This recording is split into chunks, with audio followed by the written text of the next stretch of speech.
Alright, welcome back everybody. Hello and welcome to Assassin's Creed Valhalla. We are back in this series. If you guys have been keeping up either here or on the YouTube, this series has been posting. We are back to jump back in and see where this road takes us. Now it's been, I think, about a week since I've played, so it's been a minute. I don't really remember where we left off. We're going to see, we're going to find out, and we're gonna get into it.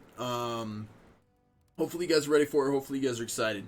I am going to be playing this going forward, at least for today's stream, with the controller. You guys requested that I use a controller so that it'd be a little bit easier, so we're going with that. Also, this stream is not sponsored by Vanilla Coca-Cola. This is actually sponsored by Rath Girl, because I stole this from her.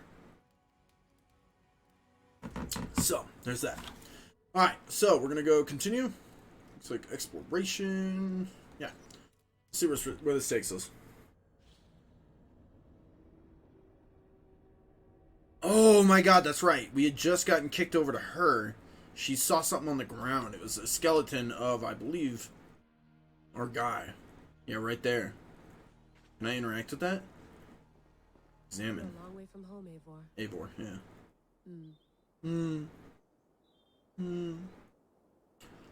Okay. I'm seeing any interaction buttons over here. We've got a little setup here. This is our first time playing as her in this game, so I'm not sure. There's an interaction button over there. I'm gonna go check that out. Do a little jog.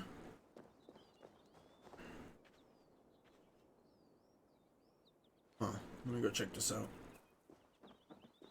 Oh, it's a porta potty. Wait. No. Can I use this? I'd rather walk into town than use this. Oh, psh. You prissy, privileged little child. She's probably older than me, but whatever. Alright. So I see there's... Oh, who's that? Are you talking to me? I did not. I specifically avoided getting any tea. Actually, tea sounds pretty damn good right now. Would love to play around, but I have bigger things on my mind. Wait, what card game is it? Is that Speed? War? What is that? Hang on. I have no idea. None. I have no idea. It's a nice little sunroom, though. I think that's what this is called, a sunroom. Ugly ass van, though. Oh god. Alright. Okay. I guess I was really supposed to go in that other door, huh? You've locked this one? Alright, dude. I need you to go this way, please. Oh my god. Alright. I'm starting to hate this character. Also, I don't like that my mailbox. My look controls are inverted for some reason. Who plays like that? Why can't I get into settings? What is this? Why is there stuff in my trash? Wait, hang on. Trash. M and MME Bibu? My name is Layla Hassan. I was a friend and colleague of Victoria's, both at Abstergo and in our subsequent freelance careers. In all the time I knew and worked with your daughter, I was always struck by her limitless intelligence, her humor, and her ability to focus. Even in times of great stress, she was an inspiration not just to me, but to all those who worked with her. I am writing to you now with the hope of shedding some light on the circumstances of her death. I realize it must be strange to receive a letter out of the blue from someone whose name you probably never heard, offering to explain the tragic loss of one so dear, but if you'll allow me, I will try. I was with your daughter in the moments leading up to the unfortunate incident that took her life. In fact, I am partly to blame for... That's it. Okay. File corrupted. I'm guessing that's Abstergo. Entertainment. Interrogation. Okay. My stuff? Nudes? Oh, pictures. Wait, nudes? What? What is this?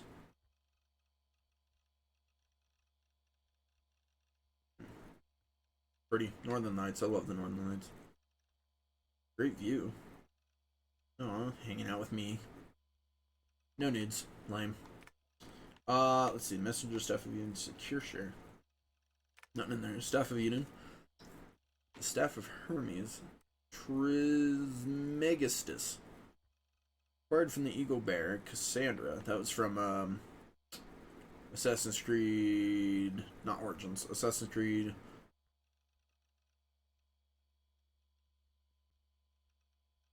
Um,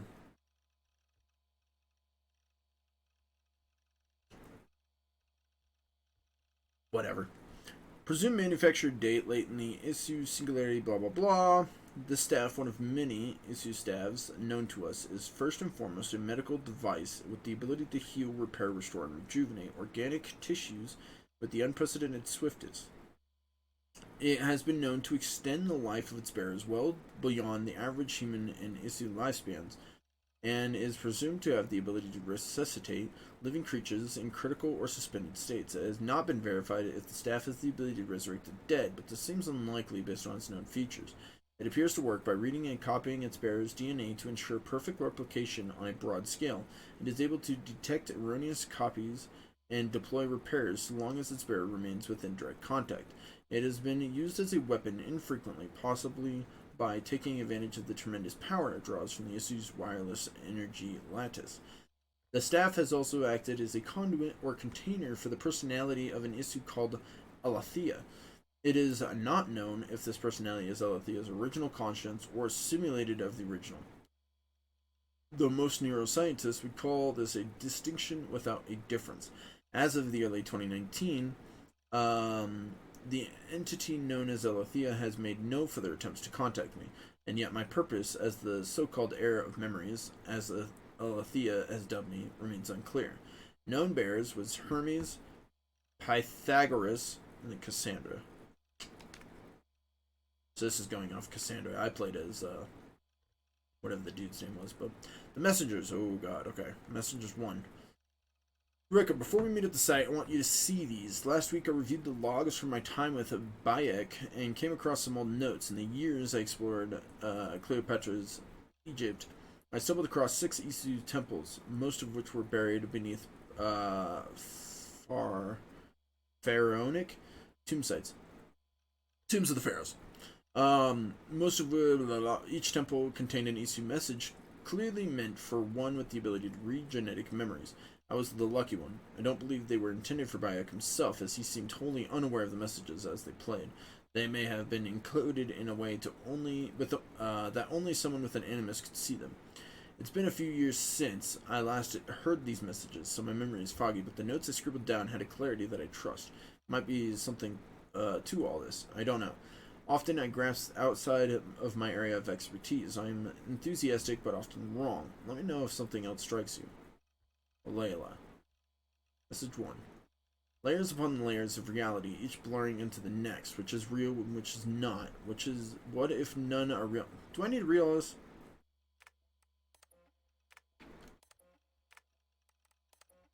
I'm not reading all this. Let me know in the chat or in the comments if that's like important to the story that I need to read. Audio. Let's see. Strange message. I lived, I died, and now I sleep. And in my sleep I dream. And in my dreams I see an end to the doom that will grip the earth once again. Find the wolf-kissed. Find the mad one. Find me. And save us all from another death. Well, we know the wolf case is air, whatever his name is. A strange message broadcast from an unknown source north of the Arctic Circle. The message was broadcast for 9 days, then ceased. Spectrum analysis of the message revealed coordinates to a Norse gravesite in New England. Desmond. Been a minute. No, come on, Sean. Turn that thing off. Oh, hold on. I like what you said there. I want to get this for posterity. Say it again, nice and loud.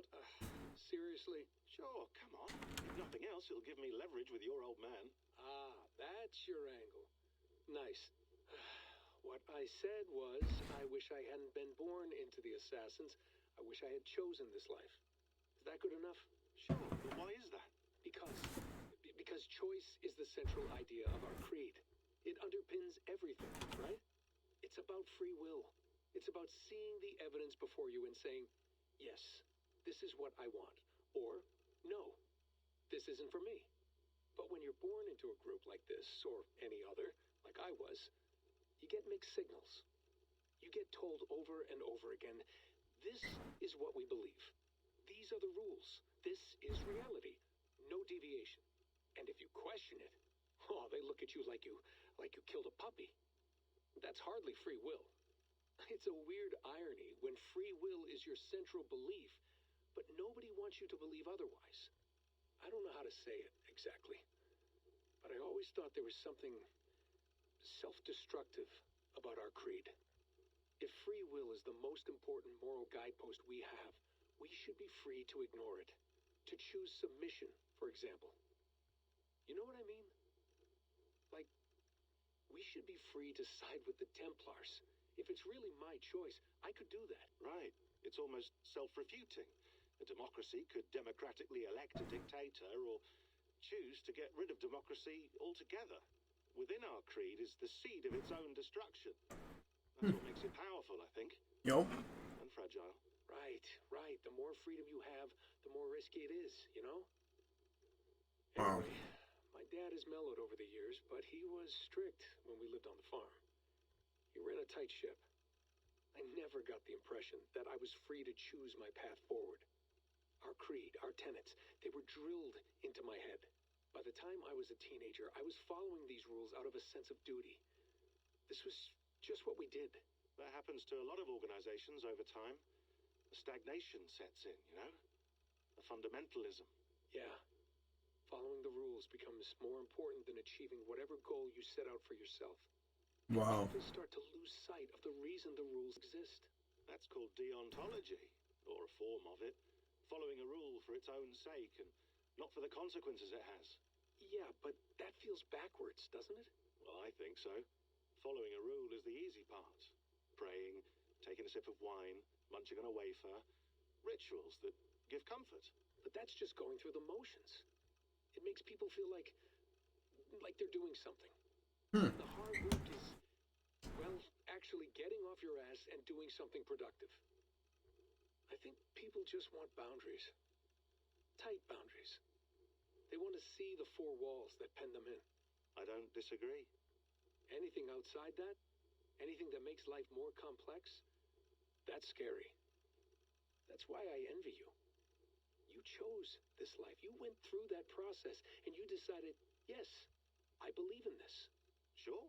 It didn't stop me from being an insufferable know-it-all as a teenager, but I see your point. I would have loved to have been a know-it-all. I knew nothing. Not until you guys found me. Yeah. It wasn't until I met you, and Bex, and Lucy that I knew. I knew I wanted to be an assassin. Oh, thanks, Des. Come here. Bring it in, bud. I don't normally like touching, but I'll make an exception now. I am not hugging you. You sure? Because I smell very nice today. Just turn that off. Interesting. Wow, that doesn't really apply to... This was audio recording dated December 19th, 2012. That doesn't apply to 2021. I don't know what does. For Layla. Layla, thought you might be interested in this. Conversations that Bex and I had with Desmond back in 2012. December, I think. Just candid talks, that's all. We didn't square any circles or write any beat poetry. But he did have some interesting insights into his time in the Animus and what it means to be an assassin. Anyway, have a listen. You might find you and he had similar experiences. So, well, let me know what you think. Unless it's to tell me I sound like a total prat in these recordings. If that's the case, just say nothing. I mean, I did have a slight cold at the time I recorded these. That's probably why I sound odd. Anyway, okay, I'm done anyway. So, turn off. Turn off. Oh, it's actually just a button. Sorry, here we go. Interesting. Okay, so it goes from this way. I did that out of order. So there's one, and then here's two. So I'm trying to figure out, is the main character in this... Oh. Named Layla? I guess so. So, okay. Cool. Hold on, I'll just set this here. Do you guys record everything we talk about? Not everything, but you've been using the Animus so much, I thought this was a good chance to learn some things about prolonged exposure. So I'm your guinea pig. No, my guinea pigs are all dead. Oh. This is too much for them to handle. Can I ask you about the bleeding effect? Any recent flashes? Any memories resurfacing? Yeah, the usual things. Ghost images of Altair and Ezio a few times a day. Nothing intrusive, just brief moments. They pass quickly, almost without me noticing. Like a figure in the corner of my eye. Or remembering a dream from the night before. I did have one extended hallucination a few days ago. It was Ezio. He was older, around the time he left Cappadocia. He was standing on the deck of a ship, alone. And through him, I could feel an intense regret or guilt. And it felt to me like he'd had a loss of faith in himself, in the creed, like he couldn't keep it up, couldn't stay true to his ideals. And as I watched him, I thought, is this the moment he decided he was done being an assassin? It felt like it. Anyway, most of my visions have been brief, lasting just a few seconds. They're like complete memories of small moments that appear suddenly out of nowhere, fully formed. It's a strange feeling. Okay. Anything else? I'm starting to see Connor now, too. Though I hear his voice more often than I see him. I'm sure that will change. Oh, yeah, and yesterday, just before bed, I had a memory of being on a beach in the Caribbean with a bunch of sailors. Or maybe they were pirates. I don't know. No idea.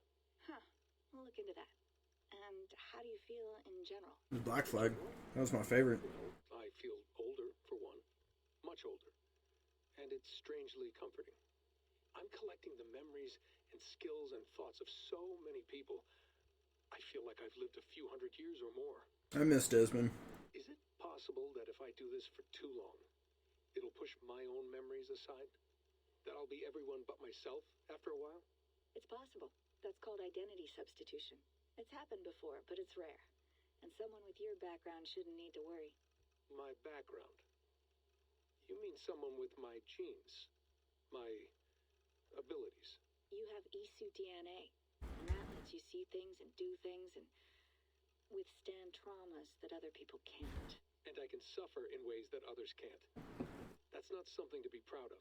You mean the apple? Yeah. It has a pull, Bex. It tugs at my brain. It talks to me. Teases me. Drives me mad. And what I did to Lucy... God damn it. Nothing is worth the damage I did. The pain I caused. I know. But you're special. That's the point. I'm not special, Bex. I'm lucky. That's all. I understand. We're assassins. It's our creed that makes us different, not our genes, not our blood. Anyone can join us. That's true. But let's leave that aside for a second. What I want to know is, have you ever had any Isu memories resurface? Isu memories? I don't think so. I can't even begin to imagine what that would feel like. I think you'd know if you did. Maybe one day. We might be able to induce something. Jesus, let's fix the world first, okay? Before we start digging up my ancient ancestors. Deal. With my luck, I'll be related to some third-rate Isu like Sisyphus or something. Way to aim high, buddy. Hey, you gotta. Interesting. Okay. It's a lot of information there. It was nice to hear Desmond's voice again. Files. What do we got? English locales of note. Session report. Sean Hastings. Okay. English locales of note. Layla, as you traipse about England, Bex and I thought you might want to keep your eyes open for a few things. Assassin bureaus, or the hidden ones more accurately. They operated in Roman Britain between the years 100 and 430 CE. It's not clear why they left, but the final date corresponds roughly to the Roman exodus of Britain, so I imagine their leaving had something to do with the Empire's retreat. Mission accomplished or a loss of faith, not sure. But we do know that it was several hundred years before the hidden ones returned to the island. It may be Basim and Hatham are the first in half a century. Oh. Okay, that's interesting. From our own archives, I believe there were 6 main bureaus operating in the Roman period. Leicestershire, London, Winchester, York, Essex, and Gloucestershire. Okay. These won't be the Saxon names. You'll need to have to read between the lines. I know a lot of these names, but changed. Like, I don't know what this one is, but that's London, Winchester, York. This one I don't know. Wessex, I don't know. I believe Gloucestershire is still a place. I don't know. I haven't been to London, so I don't know. Animus anomalies. Next, notice these. About 10 embedded in the simulation. They're dense clusters of data that may screw with your ability to navigate Abor's memories. Approach with caution. We don't know what they'll do if you get too close. They may be harmless. They may induce optical shock. Or wipe your mind. Hard to say. Best to err on the side of hell no. But if you're curious, well, I warned you. Pieces of Eden. We don't know of any ECU artifacts you should be looking for specifically, but they're out there. And this was a period where they often cropped up in legend. Norse and Saxon songs and tales speak of them often, so keep your eyes peeled. Especially around Stonehenge. How could that not be an ECU site? Yeah, for real. I liked how in the Marvel Cinematic Universe they mixed Stonehenge with the what do they call it? The rift, the passage of where all the planets align, and it causes that rift between realms to like thin, and so stuff could like there were certain spots where stuff would levitate, be moved, teleport, and so that's how they explained Stonehenge getting built, which is pretty neat. Session report: Sean Hastings.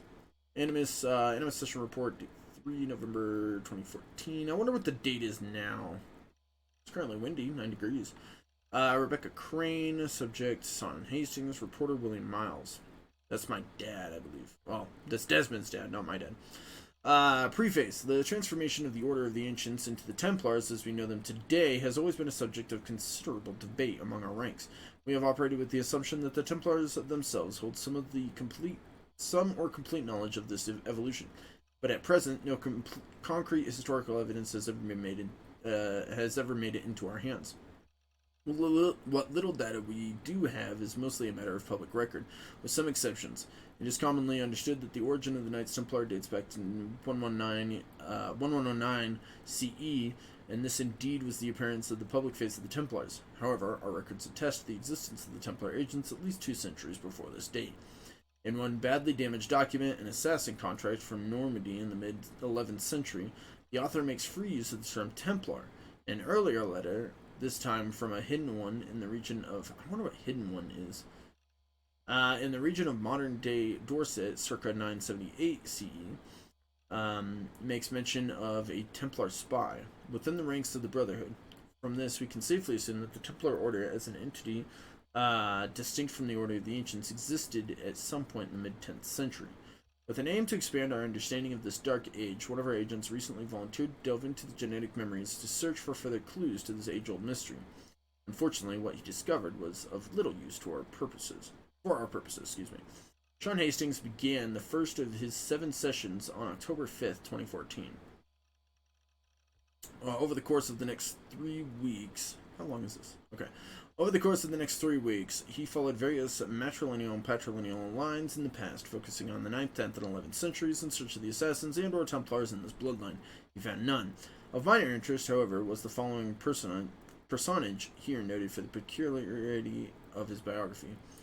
Alriker Thorvaldsen, an early 9th century Jute, who sailed north from modern-day Denmark with a wooden plank bearing a carving of a map that purported, I don't know what that means, to mark the location of Thor's hammer.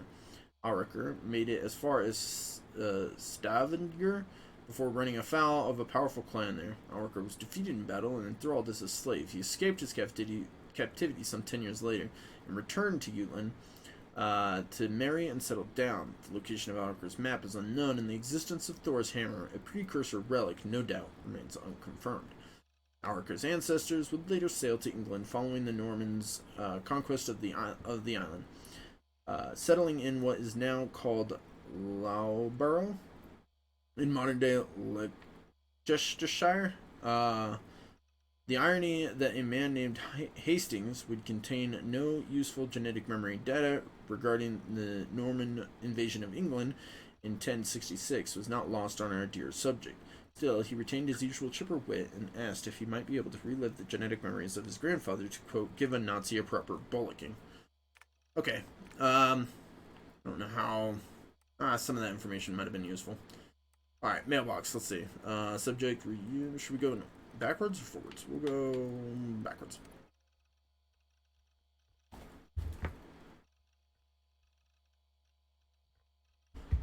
From unknown sender to Layla Hassan, date December 27, 2019. So that's got to be pretty close to where we're at current day, right?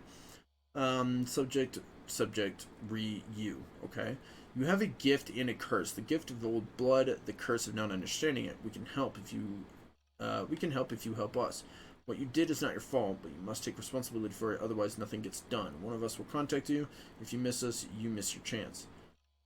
So from us to them. So we sent this first. Oh, okay. They sent this first.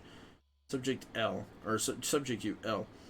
Would your favorite baseball team happen to be the Atlantis Eagles? And I said, who the fuck is this? And they're like, you have a gift and a curse. Okay. Is your favorite baseball team the Atlantis Eagle? I'm just like, who the fuck is this? Kind of rude, but alright. So let's see. This is January 17th, 2020. What was this? December, right. Okay. One last message, after which all communication between us via this account or any other will cease. We have our own ways of talking, methods that cannot be sniffed or traced. Your previous team made this mistake. They knew the risk, but they were sloppy. Left traces of their activity on everything. Digital fingerprints everywhere. This will not happen with us. My colleagues tell me the initial meeting went well. They are impressed and a little wary of the influence your new toy has on you. But they know better than most what it means to live with such a burden. I'm curious to know more about this heir of memories. Epithet? I don't know. It is not a phrase we have heard of in all our decades of research. In a few weeks' time, we will contact you once more. If you are interested in proceeding, follow our instructions to the letter. If you are not interested or if you break any of our protocols, this will be the last time you hear from us.